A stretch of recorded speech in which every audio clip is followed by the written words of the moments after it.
All right, everyone. The New York Times is morbidly obsessed with the fact that independent citizen journalism has taken hold because of the power of the internet, and now people are using simple archival services to archive everything people at the New York Times say. You see, the problem is if you archive what they've said for 5 to 10 years on Twitter and elsewhere, you'll notice all sorts of consistencies in what they say. Now, part of this is because they take marching orders from their parent firm.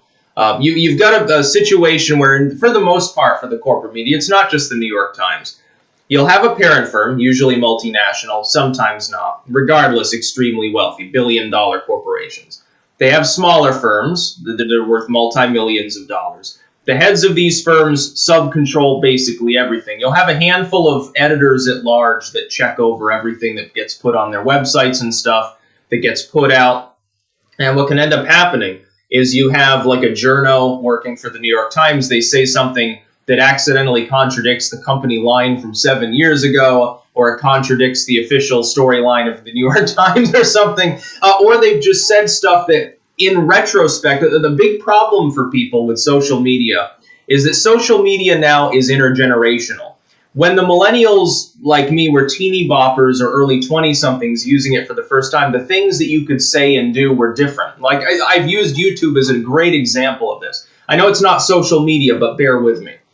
When YouTube was young, when I first got on the platform in 2007, you could post bum fights. You could post people stabbing each other on YouTube. You could post people saying the N-word. You could post people going on crazed rants about Jews. All of that was okay. But if you posted a video of yourself smoking a joint, you're gone. They won't even give you a strike. They'll ban you. Lesbians kissing. Even they're totally dressed. They're just making out. Not allowed. You get banned off the platform. Grindcore music with some of its more extreme, depraved titles. Banned off the platform.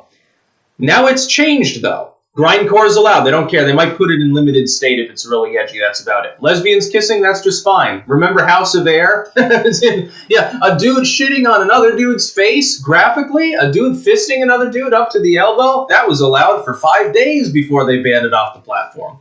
Meanwhile, edgy political commentary and bum fights will get you kicked off. The stuff that built YouTube is now banned. The stuff that was initially banned is now allowed. It's kind of weird, actually, to be an intergenerational YouTuber at this point. Gen Z is seeing a totally different platform than the one that I first arrived on. Regardless, there's been a lot of change over time. Ramsey Paul unwittingly hit to the nerve of this problem the other day with his video about how he's scrubbing his old videos and loading them on BitChute, so that classic Ramsey Paul will only be on BitChute. By the way, you should join him there. You should also subscribe to me there. I'm very, very close to 60K on there. It's a pretty fucking big milestone for any site, let alone a site that's 1/100th the size of YouTube. He's doing that because he can't reasonably be expected to go back through the thousands of videos that he's made over time. The problem is, what has been acceptable 5-6 years ago is no longer acceptable, so he could get banned for that. I went through after the election, and I went through my videos, and I scrubbed a very large number of them off the platform. I did that preemptively. I did that for a reason. There will come a time in the future, if I feel the wind changing, I might have to do that again. Now, I've already gone through, I actually did go through thousands of videos meticulously to make sure that I was conforming to TOS, very important. But then the TOS could change tomorrow, and I could have to do that again for, again, thousands of videos. Most people aren't going to be willing to do that. They'll say, fuck it. They'll put it to private. They'll put them on another site. They'll offload them, and then they'll do what Ramsey Paul is doing. I think it's regrettable that YouTube has decided to do that. I think that YouTube, what it should do is that if videos that are more than a year old get a strike, it gets taken down but doesn't count as an official strike. That's personally what I think should be the compromise. The reasoning, because a lot of TOS have changed in the last year or two. Make it 2 years. That's fine. They should do that to give larger creators protection against basically flagging rates. The New York Times is worried because some of the things that were said on Twitter or Facebook or whatever by people that work for the New York Times 5 or 6 years ago is now culturally unacceptable. They've been left behind by the paradigm the same as anyone else, and so they've said shit that now would be considered politically edgy and offensive. Like on the transgender issue, you look at the sort of thing said 5 or 6 years ago, even, not that long ago, compared to what's said today, vast differences. On the gay marriage debate, when social media is young, Twitter dates to 2003. Someone made a tweet back in 2004 or 5 on the gay rights issue back when only like 40% of Americans supported gay marriage. It probably could be a bit different than it is now.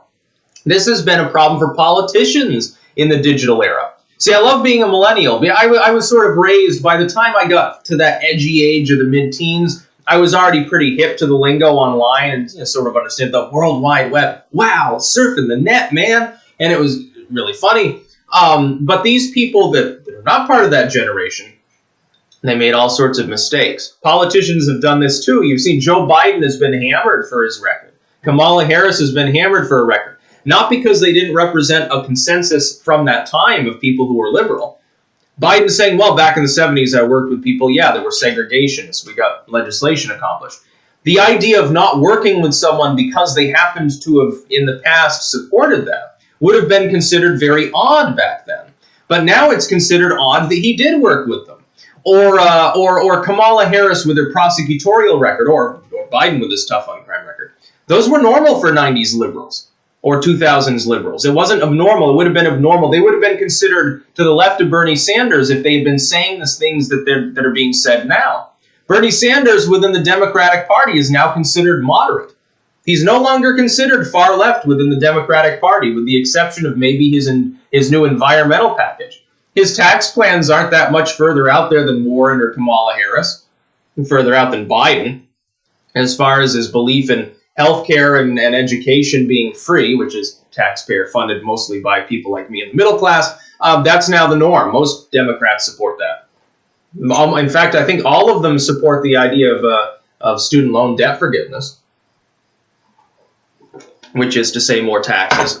For someone like me, it's like, okay, we're going to give you 30 grand in debt forgiveness. Okay, I'm like, okay, that's great. The problem is you're going to have to spend several $100,000 in new taxes over your lifetime. Oh, well, then it's not debt forgiveness. It's just a fucking tax. You just shuffled my money around and taken even more of it from me. Fuck off, Uncle Sam.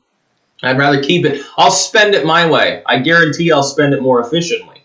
The New York Times is afraid because they could end up having to fire some of their top journos because people go through, they archive literally everything they've ever said, and then they go through it, and what the New York Times has done is say, well, it isn't really journalism because it's an attack. That's funny. The New York Times does that all the time. The New York Times and CNNs of the world are constantly attacking independent content creators. You defame us on a regular basis. You say that people who have no real extreme views are extremists. You say that they enable hate. You say that they're terrible people. You look at your coverage for the first 24 hours of the Covington issue alone, the Covington kids that everyone forgot about, if you want a good example of the New York Times so-called journalistic ethics. They have no room to fucking complain. Archiving their materials and going through it and trying to get them fired, I think, is pretty fucking hilarious. Because they've spent their last few years doing that to other people. They go through with a fine-tooth comb trying to find any dirt they can on their independent competitors, while, those who live by the sword, I guess, die by the sword at some point.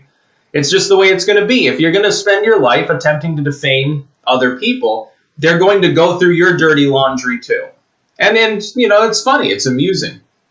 Keep in mind that these people are rich, bought-out hacks, usually corporate penthouse dwellers with their gin and tonics. They're not exactly living the normal existence. These are New York Times journos, policy wonks, and then goofy pundits, people like that. And they work for an evil firm. They work for a big corporation that's very much for-profit, that exists for the purpose of increasing human misery and then reporting on it. That's what the corporate media has done for very, very long time. This is before the New York Times existed as an edifice. So fuck the New York Times. Who gives a fucking shit? That's about all. Peace out.